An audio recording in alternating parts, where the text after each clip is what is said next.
Hi, everybody. My name is Jordan Green. I am an elementary PE teacher for the Governor Mifflin School District. And my project is exercise interventions to improve fitness with individuals with ASD. I'm going to start by going over autism spectrum disorder. Autism means a developmental disability significantly affecting verbal and nonverbal communication and social interaction, generally evident before age 3, that adversely affects a child's educational performance. Other characteristics often associated with autism are engaging in repetitive activities and stereotype movements, resistance to environmental change or change in daily routines, and unusual responses to sensory experiences. There is not one autism but many subtypes, most influenced by a combination of genetic and environmental factors.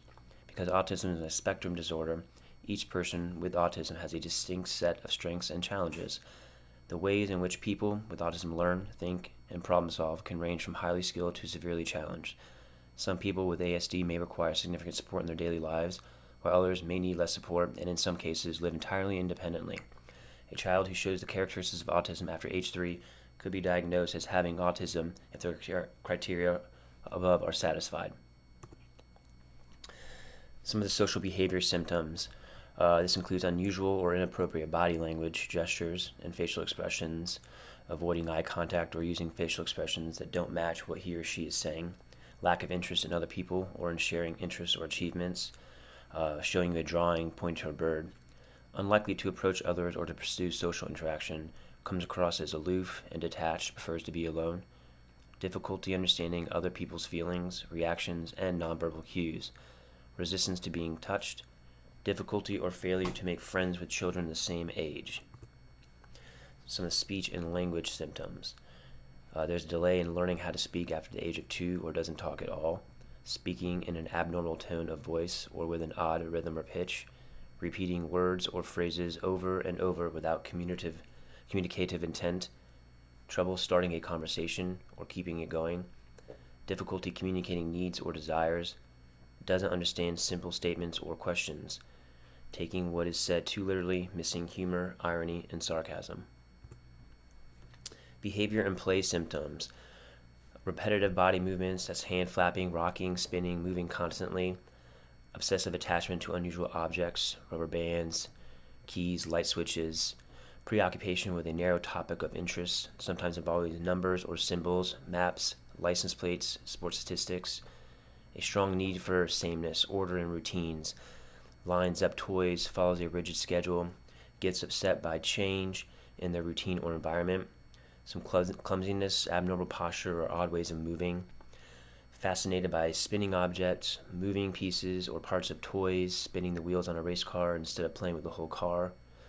Hyper or hypo-reactive to sensory input, reacts badly to certain sounds or textures, seeming indifference to temperature or pain. Well, some of my students, sometimes I have one that's obsessed with my ID badge that I have attached to me. Definitely, they love spinning. Definitely have the repetitive body movements. In my class, I teach 2 groups of adaptive PE at my elementary school. I'm the only one in my district for elementary adaptive PE. So I've worked very closely for the past 3 years at Governor Mifflin and 2 in Coatesville with adaptive PE. I've learned a lot and still am learning, but you can get them to be involved in your PE program.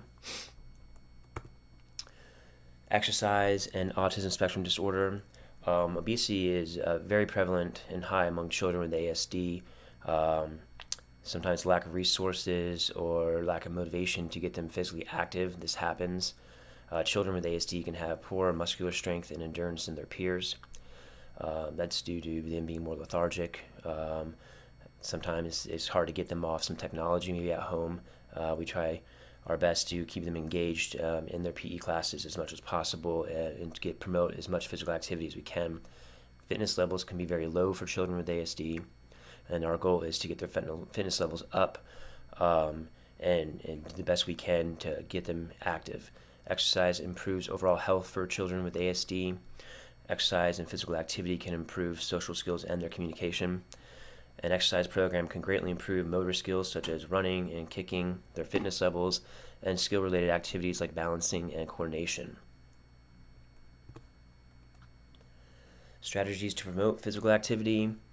Start with easy activities such as walking your dog or family exercise breaks to build up to our goal of 60 minutes of physical activity each day, which is the recommended guideline for kids, is to get that full hour of physical activity a day. So when you're talking to a parent or caregiver, starting something easy and building up can help them. You can't just go right out and try to get them to do an hour of activity right away if they have not been, basically trained on, doing that. We need to focus on fundamental locomotor movements such as galloping, skipping, hopping, and running. Using peers in the class can get some of these students with ASD doing these movements. Sometimes me backing off and partnering them up with a peer does work very well. Use various activities that promote benefits in fitness and exercise, like horseback riding, swimming, weight training, or ping pong, not just traditional sports. Different activities can work for different individuals, and especially if you are working and focusing on an individual plan for each child, you have to find out what exactly can motivate them and get them out there to do these activities. You want to model a healthy, active lifestyle, but you also want to encourage some independence when doing their physical activities, because you want them to be able to know what to do and how to do things leading up to their independence, so that you're not constantly there by them side by side, and sometimes they like to do things on their own. Come up with a good schedule. Use visual aids to help and support children with ASD. They love routines, and sometimes when things change up on them, you don't always get the best results.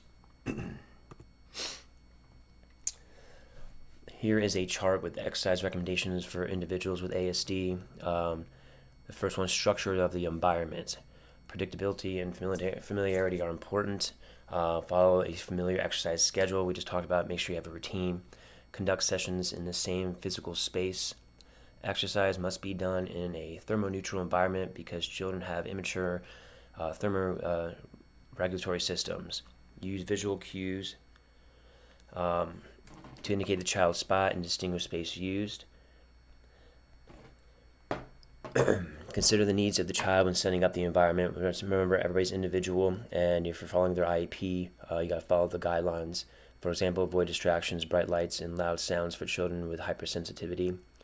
Use visual picture schedules to provide structure to the session. I have several students with charts with Velcro, and you use visual pictures to put them on their chart. This approach helps children with ASDs to understand the progression in the session and anticipate transitions. Allow time for the child to adapt into any new activity. You can't just, throw them into something brand new, something they've never done before. It doesn't work that way. We got to ease into it. We got to transition into it when we're in PE. Exercise considerations. Use adaptive equipment to accommodate the motor impairments of the child. I always have to adapt equipment. You can't always expect the same kid to use the same ball or the same, equipment that with needs Velcro, or say a different type of implement, a bigger bat, things of that nature. Use heart rate monitors to monitor exercise performance for children who are intolerant. Use pictorial scales such as the pediatric OMNI scale to assess perceived exertion. For children taking antipsychotic medications, use perceived exertion scales because medications can affect resting and exercise heart rates and blood pressure. Children who are low functioning may need individual sessions, and children who are high functioning may benefit from group exercise programs. Progress gradually based on individual abilities. Give sufficient breaks and avoid overwhelming the child. Give sufficient time for warm-up and cool-down within a session. Look out for negative behaviors such as tantrums, non-adherence, and self-injury behaviors. If these behaviors are observed, ask the child to communicate the activity be stopped. Seek advice from caregivers on the best ways to address negative behaviors.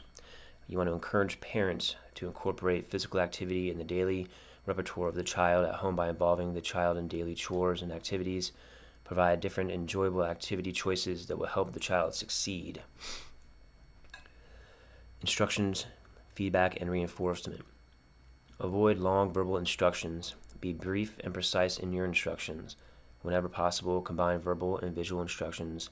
For example, use visual picture schedules and instructions such as do this Provide manual guidance during the motor activities as required. Exercising with a peer or sibling who's developing typically could be motivating for the child. I've already mentioned that in my class, some of them do like to be motivated by their peers, and pairing them up with a peer actually is very beneficial sometimes. Provide verbal and gestural reinforcement in the form of good jobs and high fives. Provide breaks from activity to do favorite sensory activities. Stickers, small toys, or healthy edibles should be used to ensure adherence to exercise. I do use stickers. I do have small toys such as Matchbox cars and other things like that my students do like to use or hold, just to get them to actually move around in the gym. Give them a Matchbox car or a little bouncy ball just to hold, and they will actually go ahead and do the activity I'm asking them to do. And also the paras that bring in little baggies with healthy edibles that are used to motivate students in my adapted classes, and when they're included in the regular ed classes. The pack profile was a fitness guy who's really good with children with autism. The pack profile is from Eric Chesson. He came up with it, and this P is for physical, what the individual is able to do physically. A is for adaptive, what the individual is motivated to do. And C is cognitive, how the individual learns best in the physical education setting.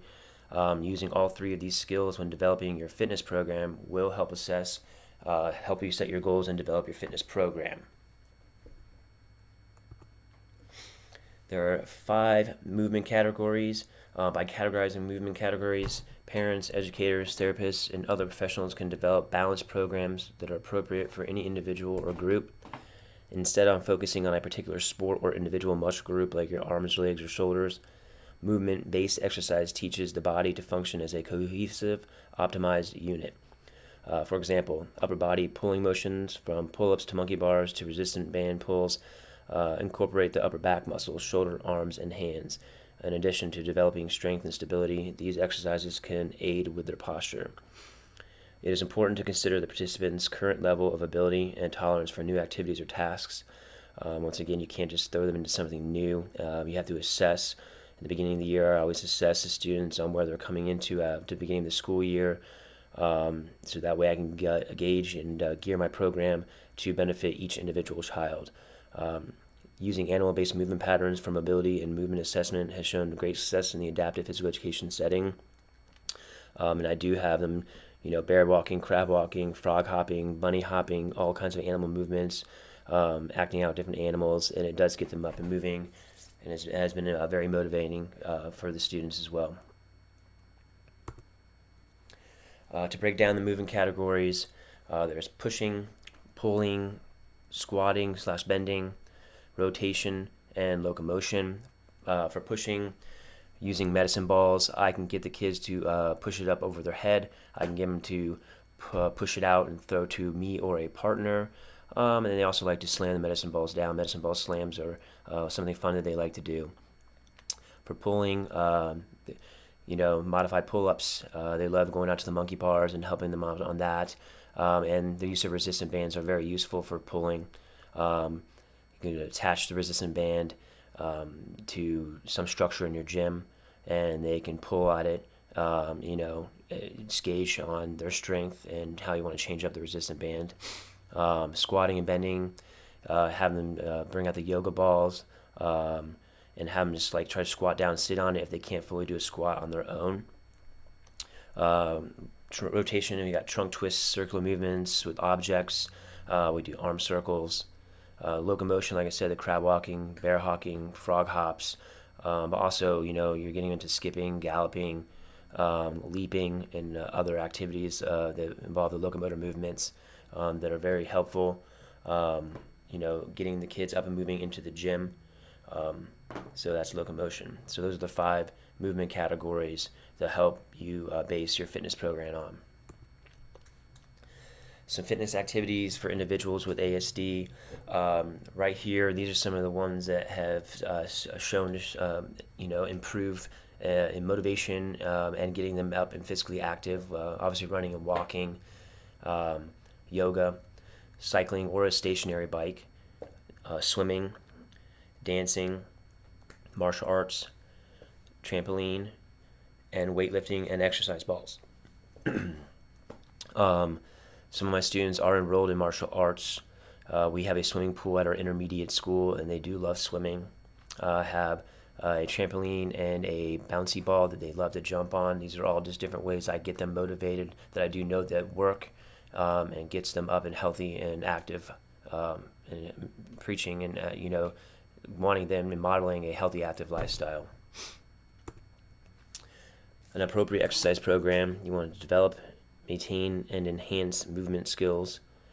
Pair the exercise and physical activity with reinforcement to ultimately make the activities themselves fun and part of a lifestyle. Increase initiation and creativity skills through exposure to various modalities of exercise using different equipment and different activities that we just went over the previous slide. Support socialization through small group activities that include elements of teamwork and helping behaviors. One of my first units is cooperation, and I do pair them up with peers in small groups, and they do interact and work together as a team and teamwork. And when they do that, some of the students with ASD really do shine, and they love the interaction with like a team, in a sense that they are part of doing something, whatever their goal is in that cooperation unit. Next up is a critical thinking activity. It's here. Please take the quick quiz form, Google Forms quiz that has 3 questions relating to what we have learned to this point in the presentation. I will send this link as well in the email when I send the link for the project. But we're going to go to it here so you guys can see. All right. What are some strategies you have used to encourage more physical activity with any of your students with ASD? What exercise considerations can you use when starting a fitness program for a student with ASD? And what fitness activities have you used besides the traditional sport activities with your students with ASD?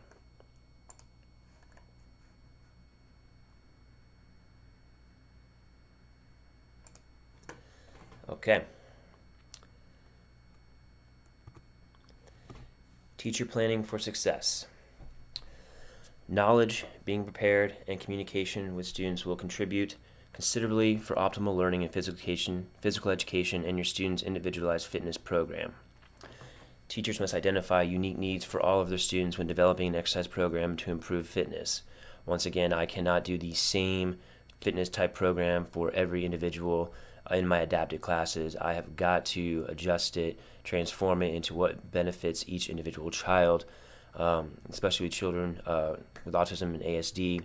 Not everything works the same for everybody. As a teacher, you must determine appropriate instructional setting, the fitness modifications, the support services that each child has, and proper teaching materials such as the visual aids, audio, or electronic devices. Some of my students love visual aids, and they have their own charts, or I have my charts for them to show them, give them cues. I always like to play music, but sometimes it's got to be a little lower than normal. And some of the students have electronic devices they use to communicate back with me, whether they need a break, whether they like the activity. So of that nature, there are iPads and other technologies that are used. Teachers must individualize instruction for their students. Options include using same curriculum content, a multi-level curriculum, a modified curriculum, and a different curriculum to meet students' needs. Teachers must adapt fitness activities to ensure students with different abilities have the opportunity to fully participate and gain benefits from participation and socialization with peers. Helpful techniques to improve fitness. Permit sharing, peers as partners, or modified time limits. Those are all great. Select activities in which contact can be made and maintained with an opponent, partner, small group, or object. You want to modify activities so that all students have a disadvantage, or disability, or impairment if you're doing a full-fledged game. Modify or avoid elimination type games for activities. Reduce the play area or field for students with limited movement capabilities. Always emphasize the student's abilities, not their disability.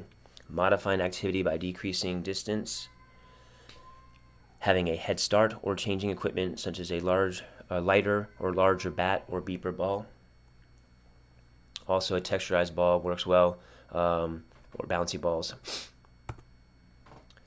For fitness planning, A fitness plan for physical education should be well thought of, organized, and prepared. Collaboration with others is vital to making it work.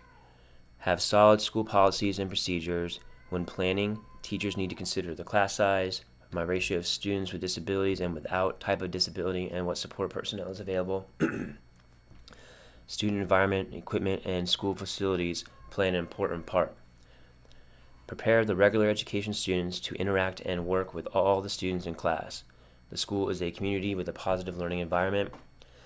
Prepare your support staff about fitness, exercise goals, expectations, and outcomes working with their students.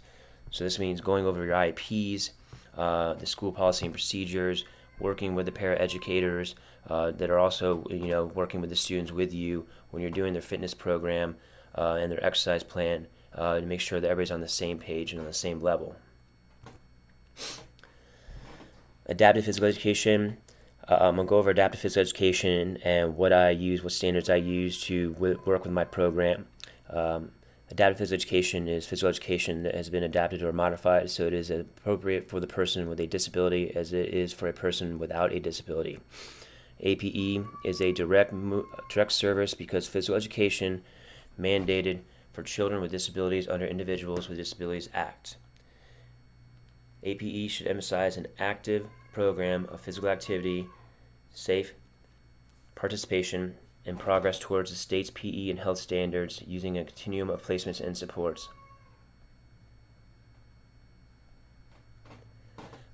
IDEA mandates that students with a disability must be taught by highly qualified teachers. Each state interprets what they believe is a highly qualified teacher.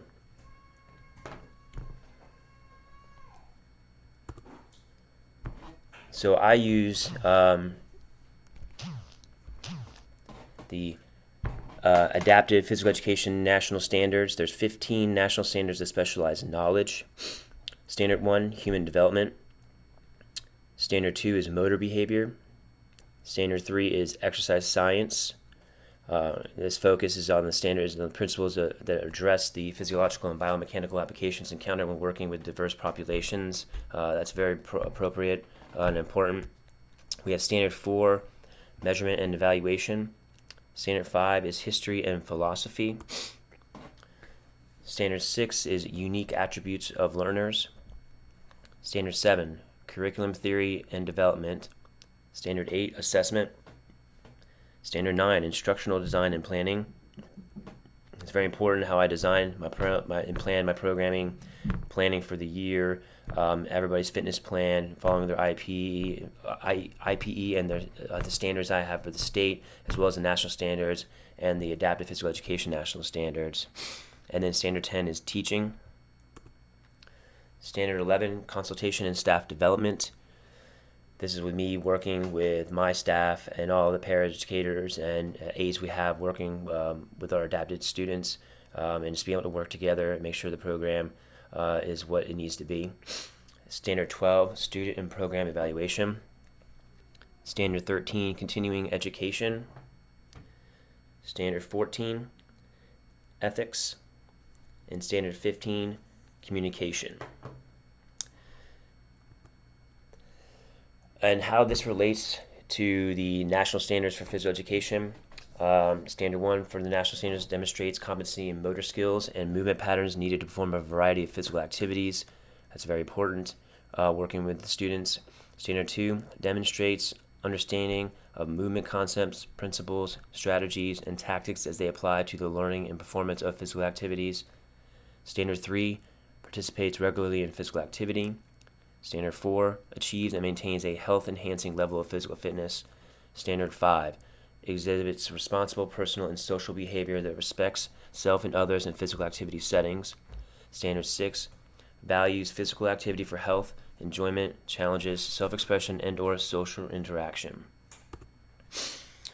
What do physical educators need to know? Physical education should be adapted or specifically designed if a student with a disability is not safe or not making progress toward Pennsylvania's academic standards for health, safety, and physical education in a general physical education class. Being successfully included in a general physical education class means that students with disabilities are educated with their typically developed peers, have the support services they need, and are meeting or exceeding their own IEP goals or meeting or exceeding the class goals. During physical education class, students with disabilities should be physically active. The designation of students with disability as timers, scorers, line judges, and officials of games as their sole role in physical education is an inappropriate practice and something that I never did do. Adapted physical education is the appropriate terminology to use when a student needs specifically designed physical education. Adapted physical education for students with disabilities is a direct service as part of the definition of special education according to IDEA. Adapted physical education is not a related service. Here's my first reference page and my second reference page. I appreciate everybody going through this presentation with me. I hope the critical thinking activity on the Google form doc that I sent you will help with this presentation. Hope everybody's having a great summer, and I appreciate all of you taking the time to listen to my presentation. Thank you.